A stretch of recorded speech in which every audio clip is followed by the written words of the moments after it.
What I wanted to talk about today was just a small part of the latest evidence looking at the psychosocial needs of children affected by HIV and AIDS. And just a quick thank you to our funders, without whom none of this could happen. This research has been developed perhaps a little differently to other research studies.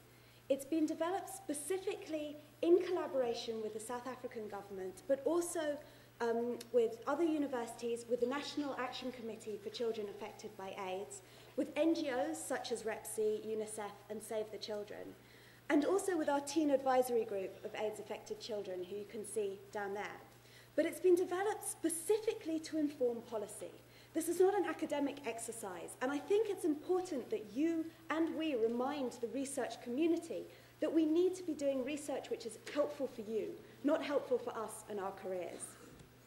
So I'm going to be giving you the results of some of these studies at the moment. And this over to the right is one of our questionnaires. Those who are in South African might recognize the star on the front. But research is also about capacity building. And in our research, we try to not only include the communities who we're working with, but also to be building capacity within South Africa and within our staff, and also, crucially, to be feeding back on research to communities. Because we repeatedly hear from people, you come, you ask us questions, and we never see you again.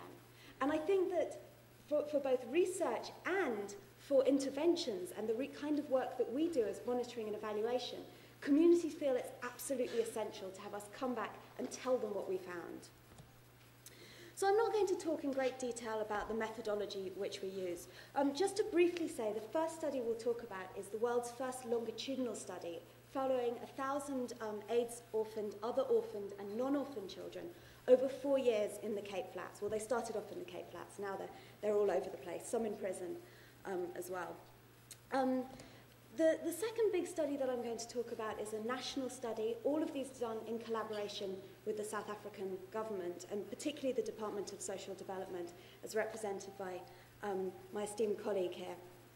And this study was 850 children in a pilot, and then 6,200 children and 2,600 of their caregivers. And this is all over South Africa, using a stratified random systematic sampling to try and get a generalized sample, and using standardized scales to try and really understand what are the health and sexual health and mental health and education needs of these children. And those four are not separate. They're absolutely integrated and combined. So what are some of our results? First, we're going to have a look straight into the kind of core of this forum, which is mental health outcomes. And here you can see very clearly from 2005 that AIDS-orphaned children, that's the red line, have very much higher levels of depression, post-traumatic stress, and peer problems than other children, including those children whose parents have died of other causes. And this is a Cape Flats sample, so most of these other causes are homicide, suicide, and road traffic accidents. You can see much smaller levels of differences in terms of delinquency and conduct problems. This doesn't seem to be the issue with these kids, as I'm sure you've noticed in your work. But what happens over time? And this is the first opportunity we've ever really had to look at this. If you look at this graph, again, the red line is the AIDS-orphaned children. You can see that they start higher, they end higher, and they get worse faster. The grading of getting worse is steeper for AIDS-orphaned children than for other children. Now, why is this? We don't yet know. We've still got to try and understand this. But one thing that we can see clearly is that growing up is harder for AIDS-orphaned children than for other children. And you can see again with the red line that the other orphans and non-orphans have a fairly stable mental health as they turn from adolescence into adults. But AIDS-orphaned children, it's just getting worse.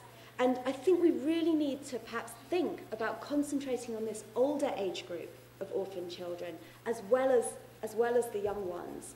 And that's certainly not something that we'd considered previously to this. Us as researchers, perhaps you guys have considered it far more than we have. But there's also some really important children. These are the resilient ones. And here we've defined resilience as not having a mental health disorder at either 2005 or 2009. And you can see that AIDS orphan children are less likely to be resilient, but 25% of them are doing well despite all the odds. And I think what's really important is that we start understanding what are the things that make these children resilient, and then we can use those things to try and develop interventions for them. Now, unfortunately, we haven't finished analysing this, so I'm going to have to come back to you next year and tell you what are the key factors in here. But please do contact me in about 6 months' time, as we'll have much better data on that. But then again, as Lorraine said, perhaps we were just being wrong focusing on orphans. And this is something which the Department of Social Development really said to us. They said, what about the kids who aren't orphaned yet, but whose parents are sick with HIV/AIDS? And we looked at this idea of the young carer. Now, there's lots of definitions of young carer, but I think it's probably clarified by these two pictures, who are two children in our research. The first one is taking his mother to the clinic in a wheelbarrow because they don't have access to transport. And the second one is giving his father the TB treatment. And this is a very common thing, I'm sure you've heard it, where children are the ones responsible for giving treatment. And that is not only a physical responsibility, it's a massive emotional responsibility. So what does the data say?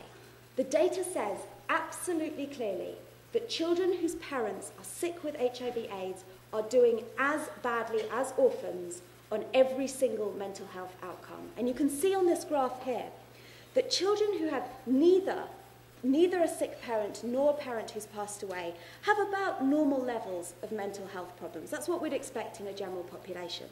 So for depression, that's about 11%. When we look at AIDS orphan children, that doubles instantly to 21%. But children with AIDS sick carers are looking almost identical at 18%.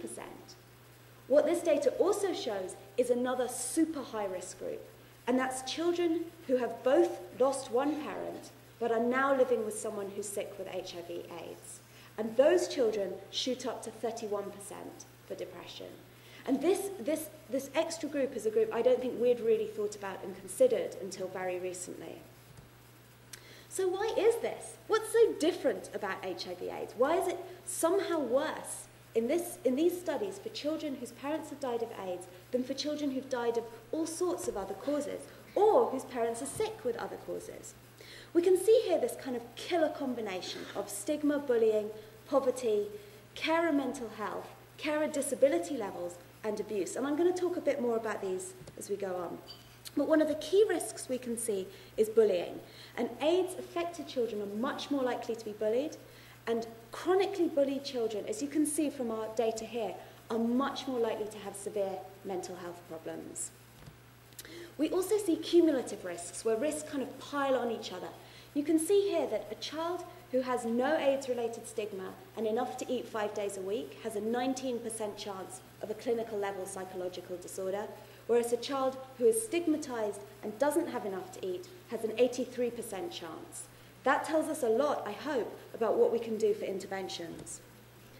Let's then have a quick look at education. We see here very clearly when we look at children with AIDS sick carers that they're enormously disadvantaged in terms of education, both in terms of missing school, being hungry at school, and being unable to concentrate at school.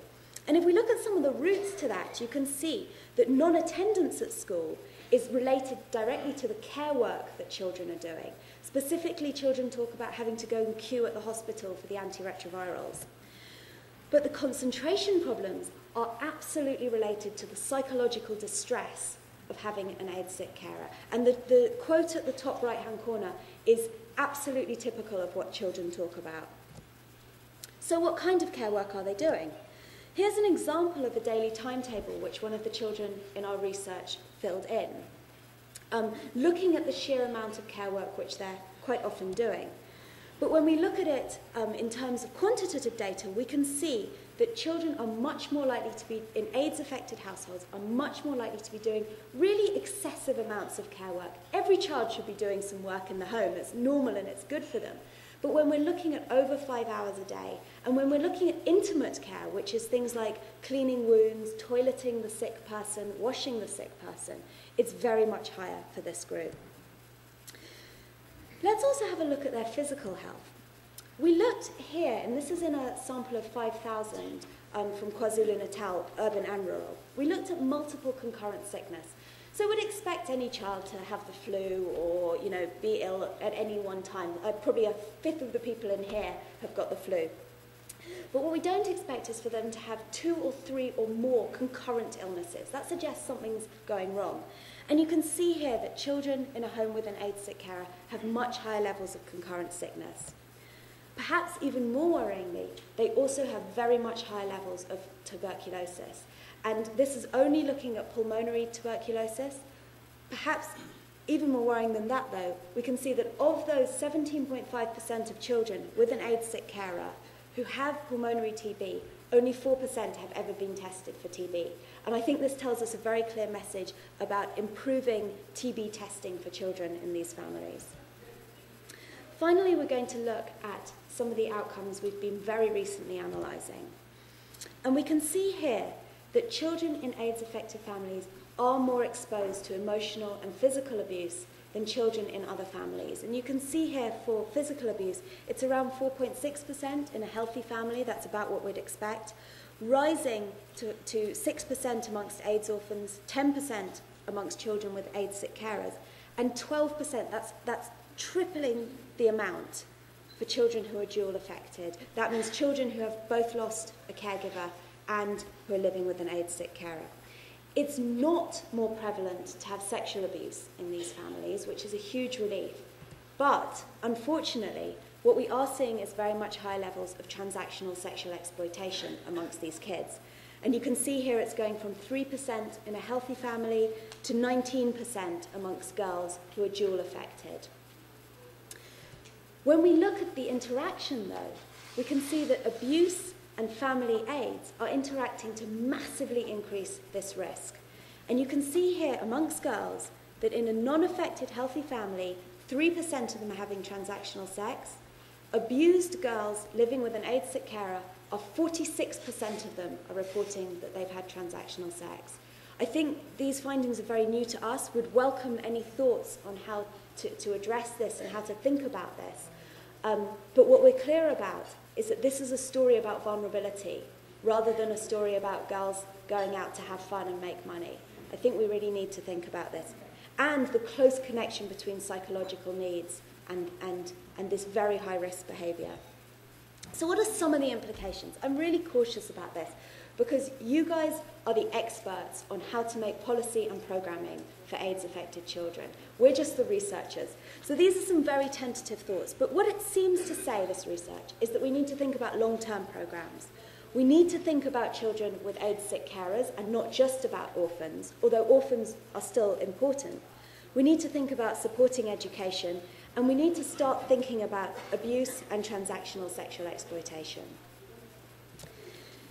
And we've been very lucky that this research has been able to work closely with policy and programming. And just some of the examples have been the Departments of Social Development, the Department of Health, and the Department of Basic Education have incorporated research findings into their new policies. But also REPSSI is currently developing a psychosocial support program specifically for young caregivers, and would really welcome anyone's thoughts and ideas on this. Dr. Jonathan Morgan's sitting out the front here, and I'm sure he'd welcome this along with me.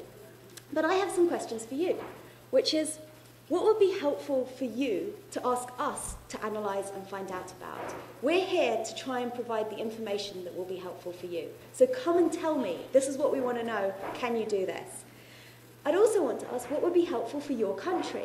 This is all in South Africa. What can we do better? And would it be helpful for you to have the same kind of research or different research to support the work that's going on in your country? And lastly, would welcome your advice and criticism and suggestions. We're striving to do better at this, and we're not quite reaching the mark, but we'd like to keep trying.